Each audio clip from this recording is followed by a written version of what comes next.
Semoga Allah Subhanahu wa taala masukkan kita semuanya ke dalam al-jannah. Amin ya rabbal alamin.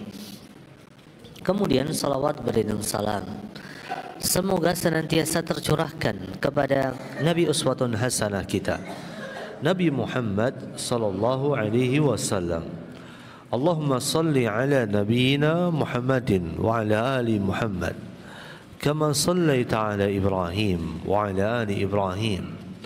Allahumma barik ala nabiyyina Muhammadin wa ala ali Muhammad kama barakta ala Ibrahim wa ala ali Ibrahim innaka Hamidum Majid. Baik para jamaah sekalian, jamaah salat maghrib dan salat isya di Masjid Prawiro Taman di kota Yogyakarta yang dimuliakan oleh Allah Subhanahu wa taala. Alhamdulillah hari ini kita bisa kembali berjumpa, masih kembali melanjutkan pembahasan kita pada serial Fikih Asmaul Husna. Bagaimana kita mempelajari, bagaimana kita menyelami, bagaimana kita mendalami, serta bagaimana kita mempelajari setiap dari konsekuensi nama-nama Allah yang agung dan nama-nama Allah yang mulia. Karena Allah Subhanahu wa taala punya nama-nama yang namanya ini hanya Allah yang tahu jumlahnya. Tetapi Allah sudah mempersiapkan 99 nama. Inna lillah tis'ata wa tis'ina isma. Allah itu punya 99 nama. Man ahsaha dakhalal jannah. Barang siapa yang dia menghitungnya, menghafalnya, mempelajarinya, menyelaminya, memahami konsekuensinya, dia pasti akan masuk surga. Jadi nama Allah lebih dari 99. Tetapi yang dikabarkan kepada kita, baik di dalam Al-Quran atau melalui lisan Nabi sallallahu alaihi wasallam, itu hanya 99 saja. Jadi 99 itu bukanlah dalam rangka untuk membatasi, tetapi ibaratnya Allah punya nama yang sangat banyak, tetapi kemudian 99-nya itu diberitahukan kepada kita agar kita mempelajarinya, mendalaminya dan memahami konsekuensinya. Man ahsaha dakhalal jannah. Barang siapa yang dia mempelajarinya, maka dia pasti akan masuk surga. Kenapa demikian? Karena orang yang memahami Asmaul Husna, mengerti konsekuensi dari nama itu, konsekuensi yang harus diterapkan pada diri kita, maka orang itu insya Allah bisa menjadi seorang hamba yang bertakwa kepada Allah Subhanahu wa taala. Dia akan lebih memahami siapakah Tuhannya, siapakah Allah, apa yang harus saya lakukan terhadap Allah Subhanahu wa taala dari ibadah-ibadah saya, dari ketaatan-ketaatan saya, dan urgensinya belajar fikih Asmaul Husna. Hari ini insyaallah kita akan masuk di antara nama Allah Subhanahu wa taala adalah Allah itu menamai dan mensifati dirinya dengan nama dan sifat As-Sayyid. As-Sayyid. As-Sayyid maksudnya yang maha mulia, yang maha menguasai, yang maha memelihara. Nah, itulah makna seputar kalimat Sayyid. Nah, nama As-Sayyid ini disebutkan di dalam sebuah hadis yang diriwayatkan oleh Imam Abu Dawud dari Abdullah bin As-Sikhr. Suatu hari kemudian beliau mengabarkan, intalaqtu fi wafdi Bani Amir ila Rasulillah sallallahu alaihi wasallam. Suatu hari aku pergi bersama dengan utusan Bani Amir untuk bertemu Rasulullah. Nah, karena pada zaman dulu kemudian orang-orang datang menemui Rasulullah SAW dengan berbagai bentuk hajat. Ada yang ingin masuk Islam, ada yang ingin meminta fatwa, ada yang meminta didamaikan di antara mereka, as-sulh, itu minta didamaikan. dua kelompok yang bertikai minta didamaikan. Nah, maka berbagai bentuk hajat mereka untuk bertemu Rasulullah SAW pada waktu itu. Nah, fakulna, maka kami berkata, karena mereka merasa bahwa mereka bertemu dengan seorang Nabi yang agung, Nabi yang mulia, Nabi yang mereka banggakan, maka mereka mengatakan kepada Rasulullah SAW, anta sayyiduna, engkau adalah sayyid kami, engkau adalah yang mulia di antara kami. Maka faqala, maka Rasulullah ketika mendengar pujian tersebut, Rasulullah dipuji dengan pujian apa? Anta sayyiduna, engkau adalah yang maha mulia, engkaulah yang paling mulia di antara kami. Maka Rasulullah lihatlah, Rasulullah bukanlah tipe orang yang gila pujian, gila jabatan, tidak. Tidak sebagaimana diri kita hari ini. Kebanyakan kita hari ini adalah banyak di antara kita yang terkena penyakit gila pujian. Kalau enggak diajeni wegah itu. Kalau enggak diuwongke tersinggung. Kalau namanya enggak disebut, kalau datang acara namanya enggak disebut, marah-marah. Maka dari itu kemudian ini termasuk penyakit yang banyak diderita oleh orang-orang zaman sekarang ya, gila pujian, gila sanjungan. Sampai ada satu penyakit yang hari-hari ini penyakit itu begitu nampak sangat menjamur. Orang bilang penyakit itu NPD ya, Narcissistic Personality Disorder ya. Itu merasa bahwa poros perhatian itu harus berpusat kepada dirinya. Orang lain nggak penting, yang paling penting itu saya. Nah, dengan adanya zaman sosial media seperti sekarang ini, orang-orang berlomba-lomba untuk bikin konten, untuk menunjukkan siapa saya. Ya, ini loh saya, menunjukkan kepada dunia. Sampai ada istilah penyakit model seperti itu, Narcissistic Personality Disorder kalau nggak salah, NPD ya. Jadi orang terkena penyakit narsisme. Maka Rasulullah bukan tipe seperti itu. Betul bahwa pernah suatu hari Rasulullah pernah menyebutkan, ana sayyidu bani Adam wala fakhr, kata Rasulullah. Aku adalah sayyid bani Adam, aku adalah penghulu bani Adam, aku adalah yang mulia di antara bani Adam, wala fakhr, kata Rasulullah, dan aku tidak berbangga, kata Rasulullah. Kenapa? Karena Rasulullah adalah manusia pertama yang akan dibangkitkan oleh Allah Subhanahu wa taala. Setelah terjadi hari kiamat, semua diwafatkan, dimatikan, lalu kemudian disitulah kemudian nanti terjadi hari kebangkitan. Semua orang akan dibangkitkan dan dikumpulkan di padang mahsyar. Maka dari itu Rasulullah pernah mengatakan, ana sayyidu bani Adam, aku adalah yang paling mulia di antara manusia, wala fakhr, ini catatan penting, dan aku tidak berbangga dengan itu. Ya. Maka sekali lagi Rasulullah kemudian adalah orang-orang yang termasuk orang yang tidak suka dengan pujian. Nanti kita akan bahas bagaimana beliau sangat benci kalau beliau dipuji dengan terlalu berlebihan. Dan beliau juga kemudian tidak suka ketika melihat ada sahabat beliau, sahabat Nabi yang dipuji dengan pujian yang berlebihan. Maka kemudian utusan Bani Amir ini, kalau kita bicara konteks hadis ini, itu pada saat itu terlalu berlebihan dalam memuji Rasulullah.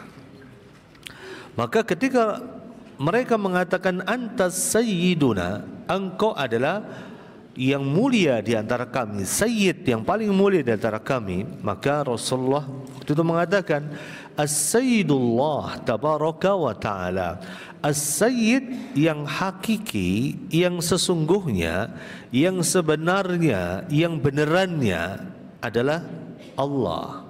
Ya. Kenapa? Dalam konteks Rasulullah ini memang waktu itu merasa bahwa ini terlalu berlebihan, ini orang muji. Maka Rasulullah mengcounter dengan ucapan seperti itu. Walaupun nanti kita lihat pada realitanya boleh seseorang memanggil orang dengan sebutan sayyid, ya, dengan catatan orang yang dipanggil ini memang betul-betul orang yang mulia, atau kemudian orang yang taat, orang yang saleh. Dan diharamkan memanggil seseorang dengan sebutan sayyid jikalau dia ahli maksiat, orang yang hobi bermaksiat kepada Allah Subhanahu wa taala, enggak boleh. Walaupun orang itu keturunan Nabi, ya, tetapi bermaksiat. Ada enggak keturunan Nabi tetapi enggak salat? Ada. Ada enggak orang yang nasabnya keturunan Nabi tapi murtad? Ada. Ada enggak orang yang ngakunya keturunan Nabi tapi enggak nutup, enggak pakai kerudung? Ada. Itu enggak pantas dipanggil dengan sebutan as-sayyid. Kenapa? Dia bermaksiat kepada Allah, bermaksiat kepada ajaran yang dibawa oleh Rasulullah SAW. Maka di sini Rasulullah ketika mengatakan as-sayyidullah tabaraka wa taala, itu dalam rangka untuk mengerem, ya, ucapan yang diucapkan oleh para utusan Bani Amir yang dianggap oleh Rasulullah terlalu berlebihan dalam memuji beliau sallallahu alaihi wasallam. Maka ketika Rasulullah mengatakan Sayyidullah, As-Sayyid adalah Allah, maka mereka mengatakan wa afdaluna fadlan wa a'dhamuna taulan. Bagaimana ya Rasulullah dengan panggilan untuk orang yang paling utama kedudukannya, paling agung pemberiannya, dan paling berpengaruh di antara kami. Terus kami manggilnya apa kira-kira? Apa yang harus kami panggil untuk manggil orang-orang yang mulia di antara kami? Maka Rasulullah mengatakan qulu biqaulikum au ba'di qaulikum. Maka panggillah dia dengan sebutan itu atau sebagiannya tanpa berlebihan. Artinya boleh bagi kalian membedakan panggilan sebagian orang atas sebagian orang yang lain, tetapi syaratnya jangan berlebihan. Karena berlebihan ini adalah awal terjadinya musibah. Ya, orang mati lalu kita perlakukan dengan berlebihan. Kita minta doa dari orang meninggal dunia. Ini kan berlebihan. Bagaimana mungkin kita akan berdoa minta kepada orang yang mati? Orang mati aja udah nggak bisa berdoa. Buktinya apa? Buktinya orang mati itu perlu didoakan sama kita. Rasulullah pernah menyebutkan, idza matal insan, kalau manusia meninggal dunia, in qata'a anhu amaluhu illa min thalas, semuanya akan keputus kecuali 3. Di antaranya awaladin salihin yad'u lahu, anak yang soleh yang mendoakannya. Artinya orang yang mati ini butuh doa dari anak yang soleh. Dia nggak bisa lagi minta sama Allah. Yang minta sama Allah siapa? Anaknya. Bukti lagi bahwa orang mati itu tidak boleh kita perlakukan berlebihan, siapapun itu. Entah itu orang matinya Pak Kiai, Bu Nyai, Pak Ustadz, Bu Ustadzah, bahkan Syekhul Islam sekalipun juga.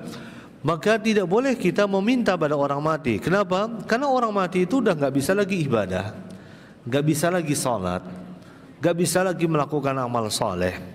Sehingga kalau ada orang meninggal dunia, sebelum dikuburkan, ini orang meninggal dunia diapain kira-kira? Disolatin. Kenapa ini mayat disolatin? Karena dia udah nggak bisa lagi sholat. Sehingga dia karena nggak bisa lagi sholat, maka perlu untuk kita sholatkan.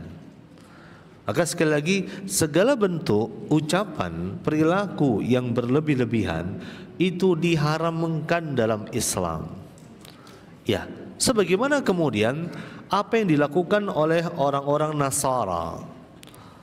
Orang-orang Nasara mengatakan Nabi Isa adalah anaknya Allah Subhanahu wa taala. Ini berlebihan, enggak boleh. Padahal Nabi Isa adalah hambanya Allah dan rasulnya Allah. Abduhu wa rasuluh, hambanya Allah dan rasulnya. Maka berlebih-lebihan enggak boleh kepada siapapun itu, walaupun kepada para nabi, walaupun kepada para malaikat, apalagi kepada orang-orang di bawah nabi dan para malaikat. maka enggak boleh bagi kita berlebih-lebihan. Nah, maka kemudian Rasulullah mengatakan, qulu biqaulikum au ba'di qaulikum. Ucapkanlah dengan ucapan kalian atau sebagian dari ucapan kalian tanpa berlebihan, gitu aja. Tanpa bersikap lebay ibaratnya. Ucapkan dengan ucapan yang biasa, ya.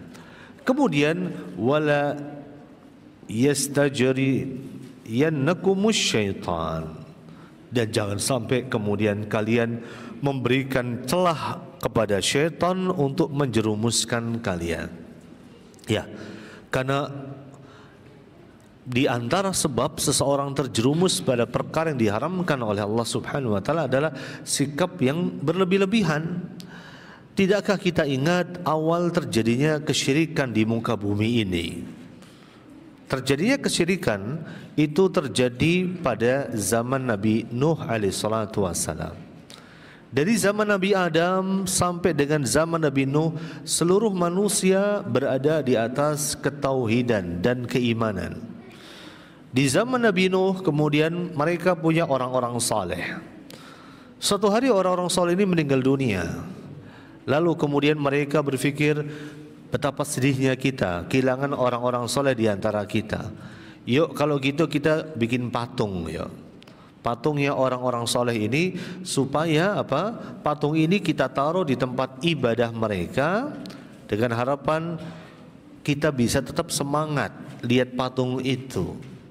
Bagaimana dulu mereka beribadah kepada Allah. Akhirnya mereka bikin patung. Zaman berlalu, akhirnya orang bikin patung meninggal, digantikan dengan zaman anak-anaknya. Setan mulai bisikkan lagi, dulu ayah kalian bikin patung ini dalam rangka untuk beribadah kepada Allah, tapi lewat perantara patung ini. Itu lebih mustajab doanya. Maka mereka pun berdoa kepada Allah lewat perantara patung. Kemudian generasi kedua mati semua dan kemudian digantikan generasi berikutnya, cucunya sang pembuat patung. Nah, mulai setan menggoda manusia dengan mengatakan, dulu kakek kalian membuat patung ini agar mereka meminta hajat-hajat mereka. Jadi mereka sudah mulai menyembah patung lah. Sudah dia lagi menyembah Allah Subhanahu wa taala. Maka kita bisa melihat bagaimana kemudian awalnya terjadinya kesyirikan dari celah yang sangat sempit, ya. Dari celah yang sangat sempit. Maka sekali lagi kemudian jangan sampai iman kita gadaikan dengan kesyirikan tersebut. Inna syirka ladulmun azim. Syirik itu adalah dosa yang paling besar. Maka termasuk pada zaman sekarang, banyak di antara kita yang menggantungkan hidup kita dengan sesuatu yang sifatnya nisbi, ya. Menganggap bahwa kita bisa dapat rezeki karena perusahaan tempat kita bekerja. Menganggap bahwa kita bisa dapat rezeki karena jasa baik si bos dan atasan kita. Sehingga apa yang kita lakukan terkesan ABS, asal Bapak senang, ya. Ini awal terjadinya penyimpangan yang mengotori hati manusia, yang mengotori ketawakalan seorang hamba, yang akan mencabut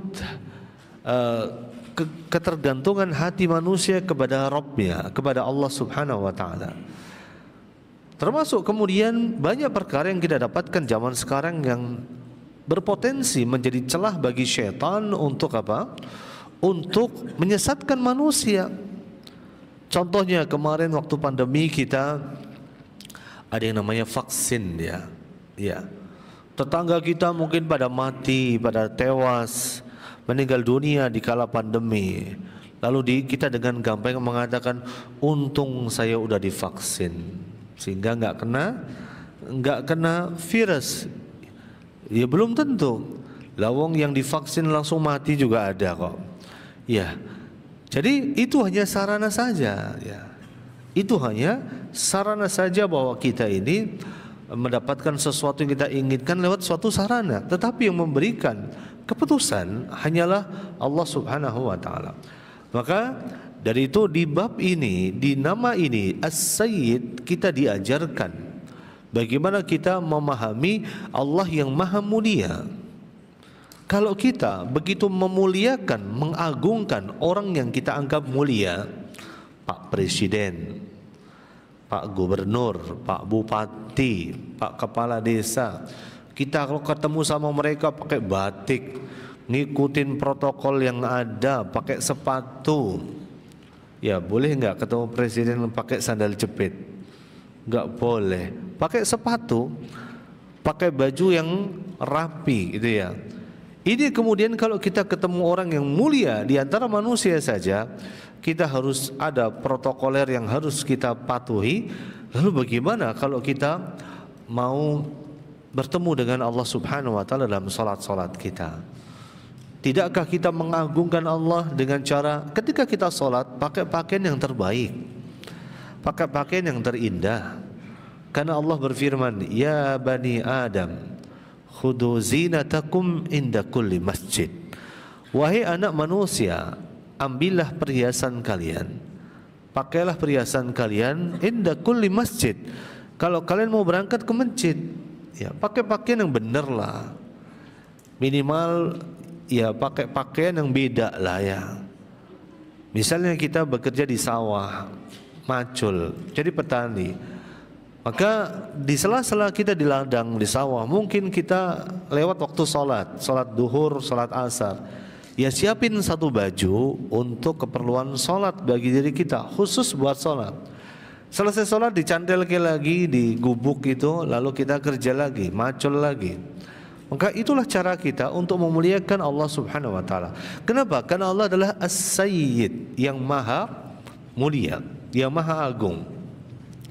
Maka Ibnu Abbas ketika menafsirkan firman Allah Subhanahu wa taala di surat Al-Ikhlas, "Qul huwallahu ahad, Allahus samad." Allah itu tempat meminta segala sesuatu. Maka Ibnu Abbas ketika menafsirkan kalimat as-samad, makna dari kalimat samad, Ibnu Abbas mengatakan innahu as-sayyid, bahwa Allah itu adalah as-sayyid yang maha mulia, pemimpin yang maha mulia, alladzi qad kamula fi sududihi, yang maha sempurna pada kemuliaannya, yang maha sempurna pada kepemimpinannya, yang maha sempurna pada keagungannya. Itu ketika menafsirkan kalimat as-samad, bahwa Allah itu adalah as-sayyid. Maka ketika Rasulullah mengatakan as-sayyidullah, as-sayyid adalah Allah, maksudnya adalah kepemimpinan yang hakiki, kekuasaan yang hakiki hanya milik Allah. Sedangkan kita mungkin diberikan oleh Allah nikmat berupa kepemimpinan, diberikan nikmat oleh Allah berupa kekuasaan, diberikan nikmat oleh Allah berupa keagungan di mata manusia. Itu hanyalah sepercik debu dari kepemimpinan, kemuliaan dan kekuasaan Allah Subhanahu wa taala. Maka as-sayyid al-hakiki, pemimpin yang hakiki, zat yang maha agung yang hakiki adalah Allah Subhanahu wa taala. Karena semua makhluk adalah hambanya Allah.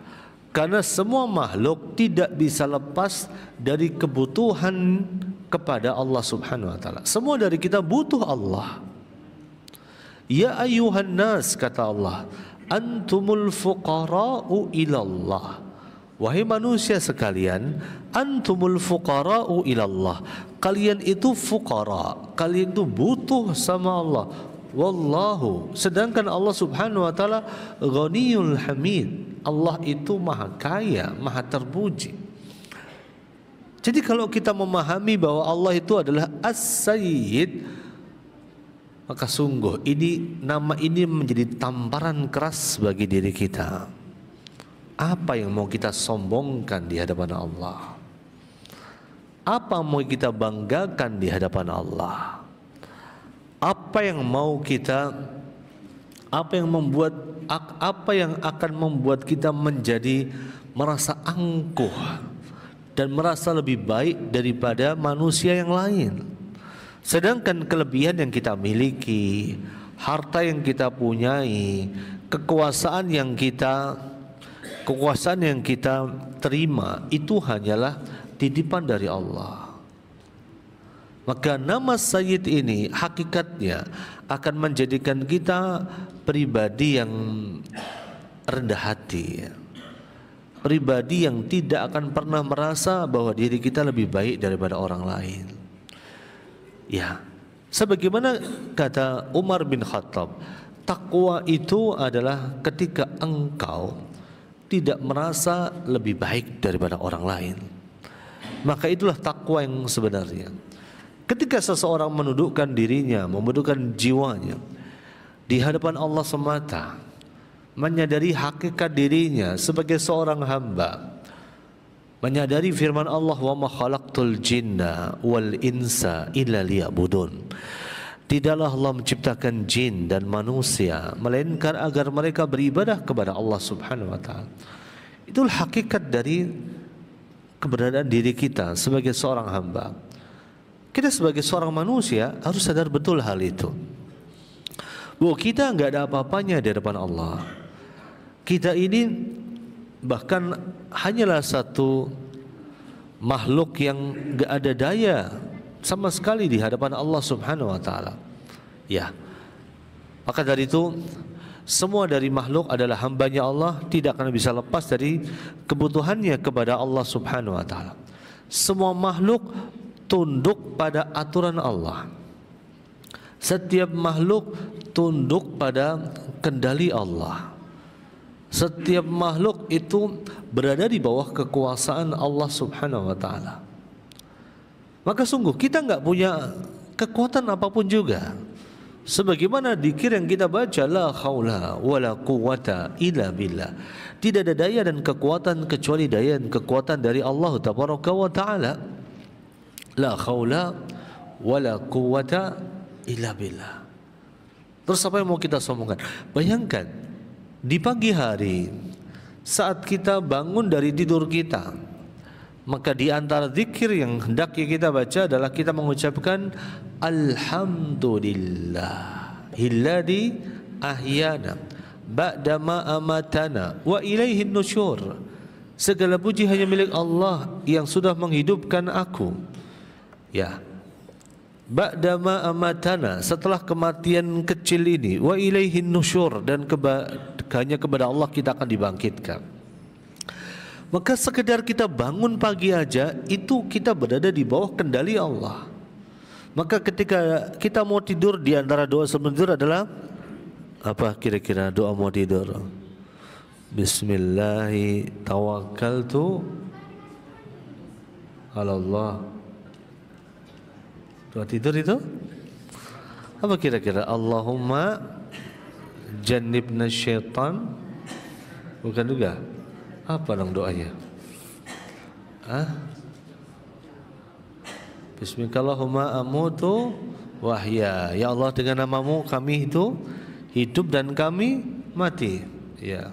Terus bismika rabbi wada'tu jambi wa bika arfa'u. Fa in amsakta nafsi, kalau engkau menahan jiwaku. Artinya apa? Kita tidur, jiwa kita enggak dibalikkan ke badan. Fa in amsakta nafsi, seandainya engkau menahan jiwaku, artinya tidak tidur terus bablas. Farhamha, maka kasihanilah jiwaku ini ya Allah. Itu di antara doa sebelum tidur yang hendaknya kita amalkan. Karena ketika tidur bisa jadi ini adalah kematian kecil yang berlanjut menjadi kematian besar. Banyak ya orang tidur bablas ya. Dibangun ke salat subuh, pae udah adzan subuh. Kok ora tangi-tangi? Loh kok awake wadem. Wah bablas iki pae iki. Subhanallah.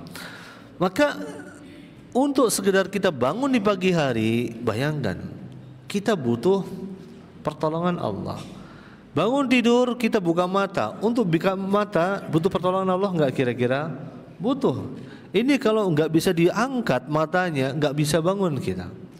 Lalu kita ke kamar mandi, buang air kecil. Untuk buang air kecil mohon maaf, kita butuh pertolongan Allah enggak kira-kira? Ya. Banyak orang naudzubillah nggak bisa buang air kecil. Banyak ya. Terus gimana kira-kira? Dibuat bypass, perutnya dibolongin, dibuat jalan tol. Naudzubillah. Kita alhamdulillah buang air kecil gratis, tanpa bayar, tergantung.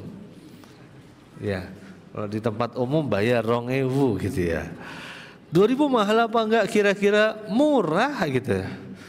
Orang nggak bisa buang air kecil, itu bayarnya berapa? Kalau di bypass di rumah sakit, ya 2.000 juga, tapi 2.000 real Saudi ya. Berapa kira-kira? Ya 2.000 real Saudi itu 8 juta. Ya, 8 jutaan lah, 8.500.000. Itu nggak bisa buang air kecil, dibuat bypass. Naudzubillah. Maka dari itu semua makhluk itu di bawah kekuasaan Allah. Semua makhluk itu tunduk pada aturan Allah, tunduk pada kendali Allah. Kenapa?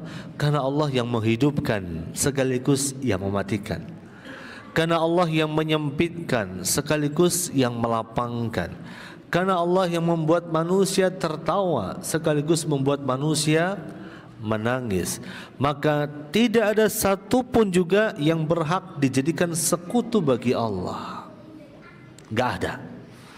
Maka tugas kita adalah kalau kita tahu bahwa Allah itu Sayyid, maka jadikan 1000% ketaatan kita hanya kepada Allah. 1000% ketaatan kita hanya kepada Allah. Kalau kita diperintahkan oleh Allah, segera lakukan.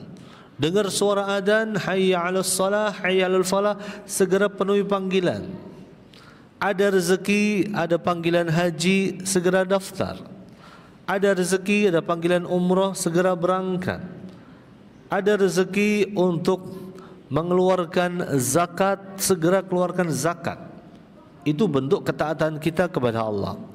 Termasuk juga saat kita memahami bahwa Allah itu As-Sayyid, maka jadikan seluruh kerendahan hati dan jiwa hanya tertuju kepada Allah. Ya. Jadikan segala ketundukan kita hanya kepada Allah Subhanahu wa taala. Sekaligus nama As-Sayyid ini menjadi dalil akan batilnya segala bentuk perbuatan kesyirikan. Kesyirikan yang kita lakukan, permohonan yang kita harapkan untuk dikabulkan, penyandaran hati kita, ketergantungan jiwa kita kepada selain Allah, itu merupakan kebatilan yang paling batil. Saat seseorang bergantung kepada selain Allah, saat seseorang meminta kepada selain Allah, saat seseorang bersandar kepada selain Allah, itu kebatilan yang paling batil. Bagaimana mungkin mereka akan berbuat syirik kepada Allah Subhanahu wa taala, sedangkan yang kita sembah itu, berhala yang kita sembah itu tidak bisa menciptakan apapun juga. Maka silakan nanti dibuka di surat Al-A'raf ayat 191. Allah berfirman, ayusyrikuna ma la yahluku syai'a wa hum yuhlakun.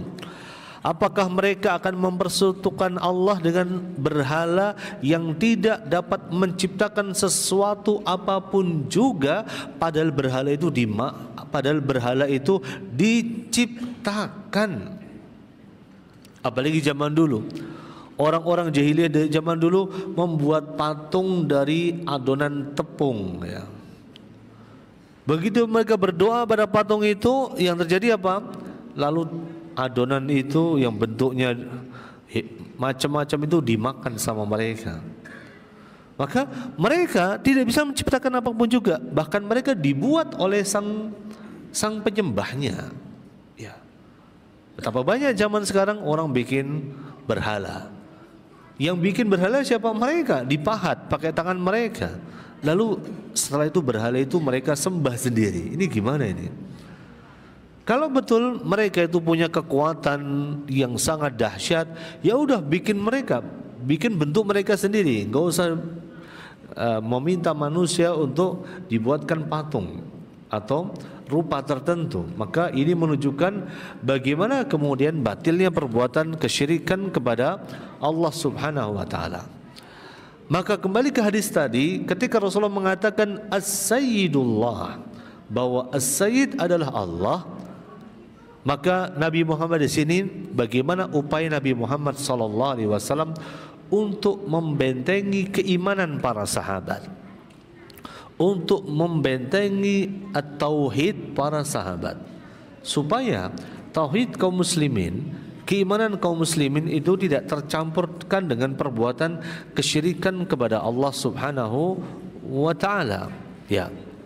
Maka dari itu hadis yang serupa juga diriwayatkan dari sahabat yang mulia Anas bin Malik, ketika kemudian ada sebagian orang datang menemui Rasulullah sallallahu alaihi wasallam, dan sebagian orang itu mengatakan, ya khairana wabna khairina wa ya sayyidina wabna sayyidina. Ya khairana, wahai orang yang terbaik di antara kami, wabna khairana, dan anak dari orang yang terbaik di antara kami. Anaknya siapa? Anaknya, cucunya, yaitu cucunya Abdul Muttalib. Kita tahu Abdul Muttalib adalah termasuk orang yang mulia di tengah orang-orang Quraisy. Maka mereka memanggil Rasulullah dengan wahai orang yang paling mulia di antara kami, anaknya orang yang paling mulia. Wa ya sayyidana wabna sayyidana, engkau adalah pemimpin kami dan putra dari pemimpin kami. Maka Rasulullah mengatakan, ya ayyuhan nas,